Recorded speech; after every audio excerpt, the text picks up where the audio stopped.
Hello, and welcome to episode 128 of the Book Binge, where this week that is not English, we finally review Return to Edan by Philip Chase. And the reason I say finally is because it took me a couple months longer to get to this than I originally planned to, and it took me a couple of months to read it in totality because I had a lot of stuff going on over the last couple months of 2023, but it was the last book that I finished in 2023, and it made both my book of the month in December and my top 10 books of the year. If you want to know a little bit more about that, both my reading wrap up and TBR video on the first Monday of this month, whatever day that was, it might have been the third, I don't remember off the top of my head, and my top 10 video of the year, which was on the first Thursday of this month, it is on both of those. So if you want to know more, you can check those out if you're interested.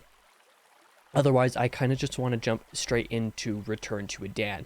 I had a very high praise for The Way of Edan when I read it, and enjoyed how much Prophet of Edan kind of shook things up from a formula perspective, but I wasn't necessarily very hot on Prophet of Edan, relatively speaking, just because it didn't feel like the same magic was there. This book really fixed that for me. Now, on the topic of spoilers, this video is basically spoiler free. There will be some very minor spoilers that shouldn't ruin anybody's experience with the book or series, generally speaking, if they have not read this book or the series. But I will warn you, if I go into direct, explicitly spoiler territory a little bit later, I believe there should be some in a specific segment later. But again, I will warn you when that happens.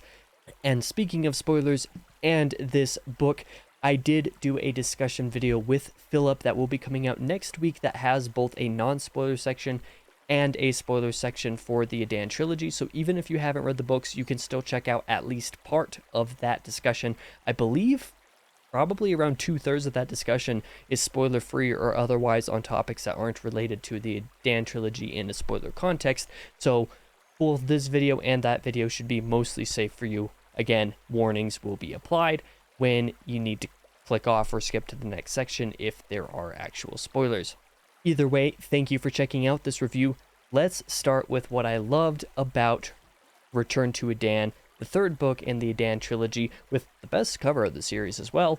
Let's talk about setup. This review is probably going to be a little bit messy. I had a very hard time notating the things that I loved in this section, especially making things kind of flow in a good way, because there's just a lot to talk about, and especially when you're trying to do things spoiler free, it's pretty hard to talk about certain things. Generally speaking, conceptual, I guess these are technically conceptual spoilers for Prophet of Edan. The climax that many would assume for the trilogy doesn't happen at the end of this book, it happens at the end of Prophet to Edan. So this book is basically a resolution of sorts to everything that is still left hanging at the end of that climax. The way that everything was plotted as such was very well done. In fact, one of the last chapters of Prophet of Edan, the second book in the trilogy, basically tells you it's not like a direct, the author's telling you these are the things that haven't been done yet, but it gives you a very good baseline idea of the storylines that are still ongoing, the conclusions that haven't occurred yet, and even a couple storylines that are just getting started for this book. And then it closes with an epilogue that basically goes right into the prologue of this book. So these two books are very closely tied to each other on a timeline sense. Let's talk about the plotting and the pacing of Return to Edan. Well, the prologue starts off right where Prophet of Edan epilogue leaves off, just as I said, but chapter 1 starts off a brand new plot line, which is instantly amazing. The plot line associated with the character introduced in chapter 1 here is one of my favorites of the entire trilogy, not just this book. Very good stuff. And then the book slowly adds in the characters and stories hinted at the end of Prophet of Edan. Some of these storylines resolve a little bit earlier, like they go their course a little bit earlier. Some of them resolve and then continue in a new mini arc further into the book. Some resolve pretty early, but then come back later in a different way that I wasn't expecting. Some have their own fully fledged arc on their own that exist throughout the entirety of this book. A handful of these obviously are very on page.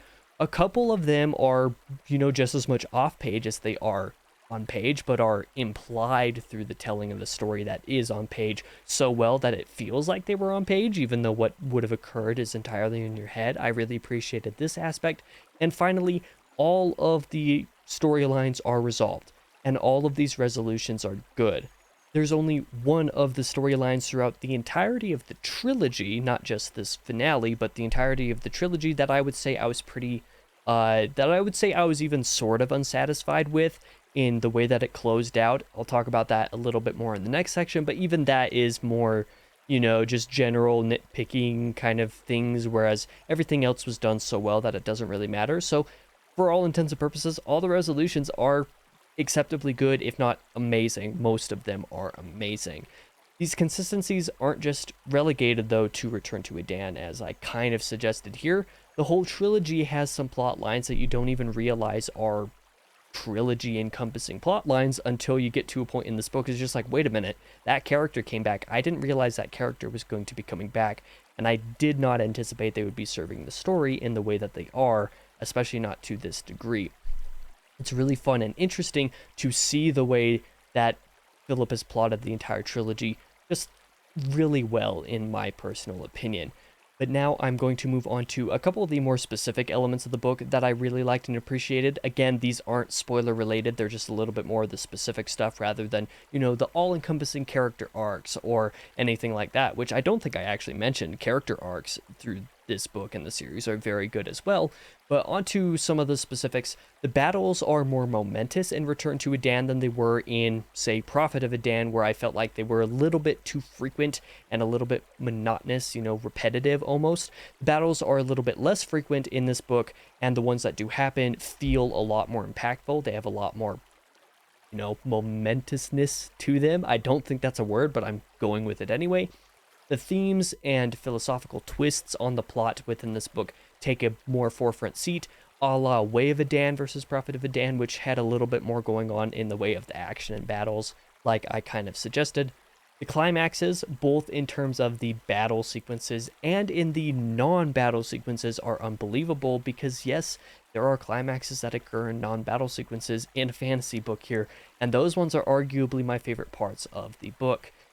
I mentioned earlier that the resolutions are great, and each storyline had a great resolution for the most part. Most of these had specific climactic moments dedicated to those plot lines, and really they just wrapped up each storyline in a very satisfying way that didn't really feel contrived. I never felt like any of this stuff felt unfair or undeserved at any point in the story.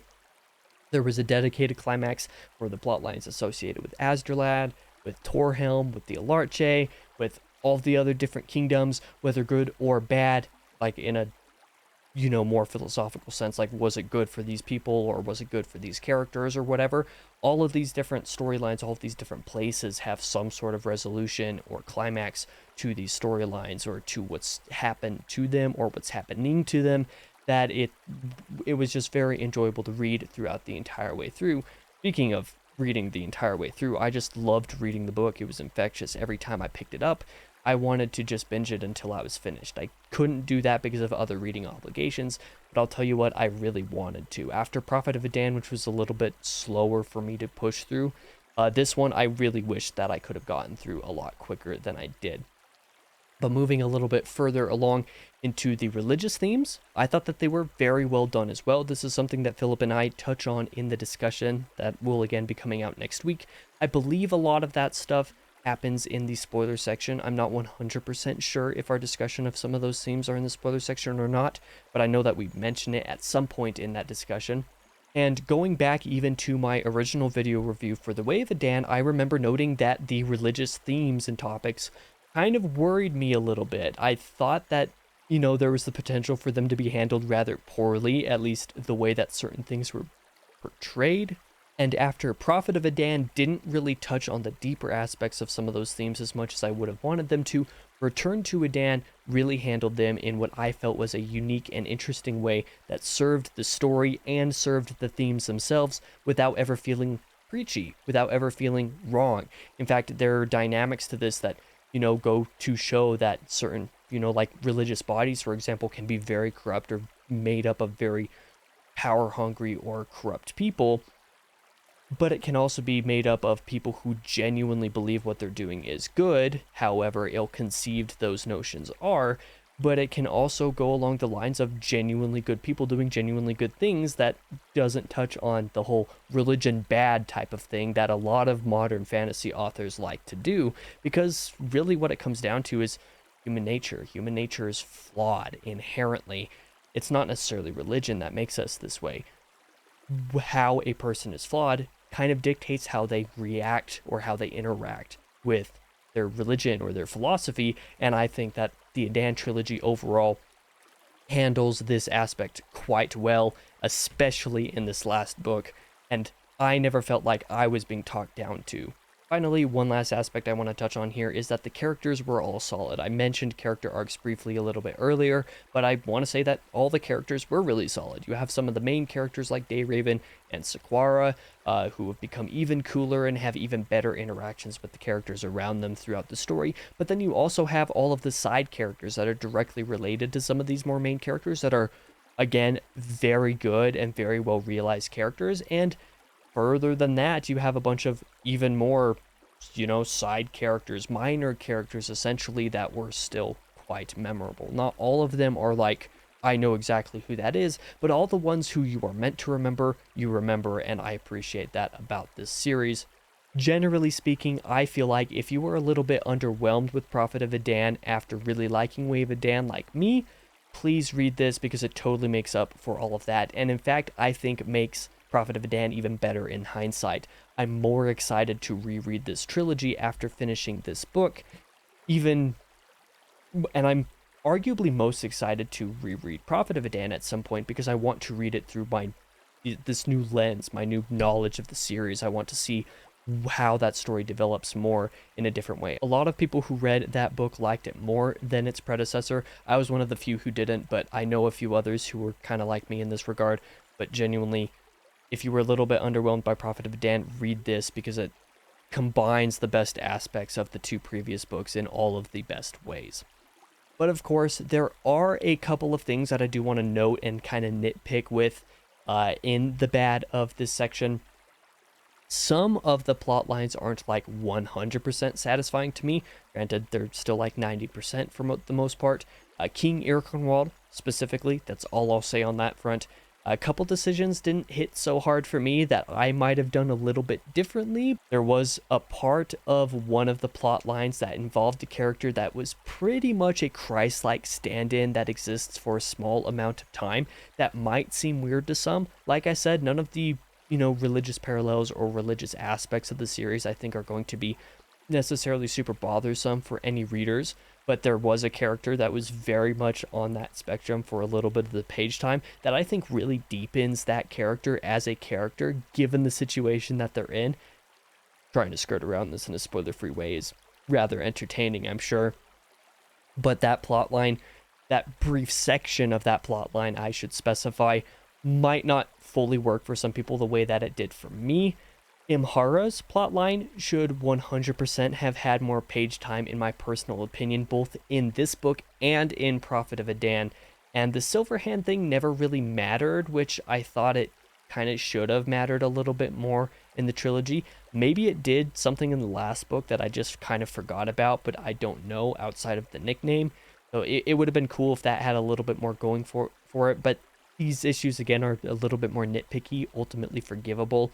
Even if this is the one plot line that I would say was like, okay, I'm a little bit disappointed that that didn't have more to it. And even though I said earlier that I never felt like the book was very preachy, some people might think that the book will seem a little bit preachy at times, more so in a thematic sense rather than in a religious or philosophical sense, but it could seem a little bit preachy at times. Never in ways that I thought weren't well thought out or thematically important for the continuity of the story, but that is something that some people might take a tiny bit of issue with. I don't think any of these things are enough to ruin anybody's experience with this book, though. As for the ugly, I want to talk about the actual climax of this book, the full climactic scene in the second to last chapter, plus the resolution in the last chapter.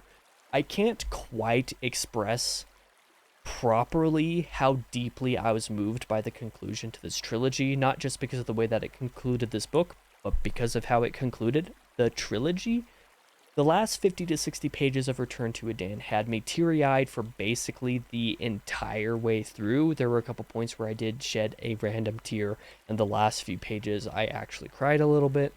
It really did affect me emotionally, and it really moved me.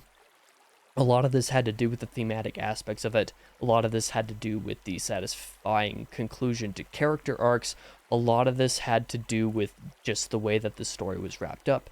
Not just how it was wrapped up, but where it was wrapped up. For a little bit here, I am actually going to go into actual spoilers, so I would say from here, skip until the next section. There's a timestamp in the description, or if you look at the very bottom of the timeline, you should be able to see the part where I go into the recommendation associated with the book. But from here until there, this is actual spoilers. So if you haven't read this book, don't continue. Skip to the next section, whatever you want to do. There were several moments in the climactic sequence that, really played a huge part in how deeply moved I was by this book. First of all, Galdor's death hit me like a ton of bricks. Dayraven's ultimate death and demise, and the way that that mattered for the story and the elf as an entire aspect of the series, the way that it closed this entire, not just plotline, this entire character arc from the very first moment that Dayraven was kicked out of the mark in the first book, especially since this happens in the mark, really hit me like a semi-truck going like 100 miles an hour basically. I legit had flashbacks at points in this conclusion to Kingdoms of Death, up there, fourth book in the Sun Eater series, for a second thinking Gnorn had also died. So there was just a lot of moments that really hit me when I was reading this book. But it wasn't just these things that affected me. It was how they mattered and what they meant for their plot lines, kind of as I said before. Galdor's being the wise wizard stereotype served his purpose till the end, and really meaningfully, it wasn't just a stereotype. He became a lot more than the stereotype, especially in the way he was utilized in Prophet of Edan, I felt. Gnorn and Orvindil's friendship, remaining strong until what seemed like it was almost the end, was a very strong Legolas and Gimli callback that I adored. I loved that a lot. Sequoia's pregnancy made the loss of Dayraven that much more poignantly depressing and impactful for me personally. It was the ultimate moment when Dayraven passes to the other side that made me cry. Dayraven himself taking the elf back from whence it came, a drawn-out conclusion, like I said, to unleashing the elf back in the first book. And just as a final side note, because I completely forgot to mention, Saren's plotline being the niece of Imhar, and the final meeting there, accompanied by Sequoia at the very end of the book, also made me cry, was basically the final nail in the coffin for all of my emotional reaction. Back to the rest of the review. All very good stuff, and all of it mattered for the story. When you include all of the side characters and plots, it gets even more impactful.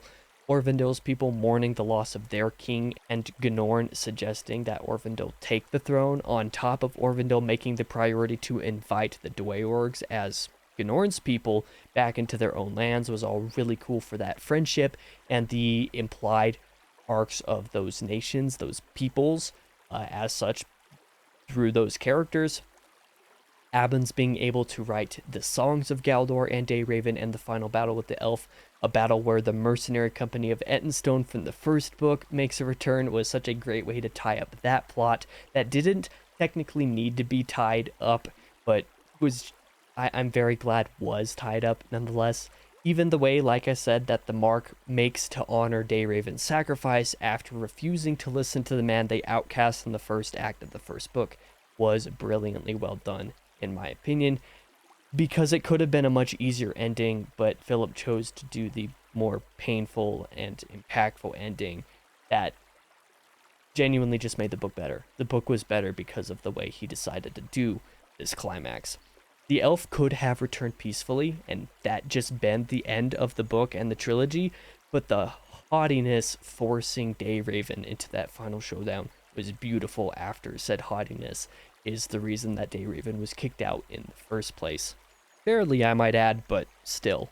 Finally, I come to the recommendation. You are now safe, obviously, from spoilers, because I got all the dumping out of the way, so it's fine. I love this book. I love this trilogy. While Prophet of Edan didn't hit so hard for me the first time around and felt sometimes monotonous with the battles, this conclusion has me, as I mentioned before, 100% certain I will reread this series in the future, likely much closer together, because even though these books came out just a few months apart from each other, I feel like it would have been better if I could have read Prophet of Edan like just a couple weeks or maybe at most a month after I finished Way of Edan, and I really should have gotten to this a couple months earlier than I did, and I should have made a point, or I wish I'd been able to read it much quicker, you know, reading just this book dedicatedly rather than in between 15 other books, basically. It would have made the trilogy even better, I think. So I'm excited to reread it at some point because of that. So obviously, my recommendation is, yeah, read this book, read this trilogy. I genuinely recommend this trilogy to everybody, both lovers of new and classic fantasy alike. And again, like I said earlier, if you were underwhelmed a tad bit by Prophet of Edan like I was, definitely get to this sooner than later. You won't be sorry you did so. But yeah, that is the review. I think I've dumped a little bit more than I normally would, or I would normally feel like I need to in this review. Probably one of my longer reviews in a good long while, so that was fun to be able to do. But one final time, I will remind you, next week will be my discussion with Philip. I had a great time with him recording that. We had a great discussion. It was a really fun time, and I can't wait to have him on the channel again sometime in the future, just because of how well it went. So if you are a fan of this trilogy, if you are interested in this trilogy, I recommend you check that out as well. Thank you guys for watching this video. I'll be back on Thursday with another 2023 reading wrap-up video, but as I say, on next Tuesday, next week, for that discussion. I'll see you guys in the next video.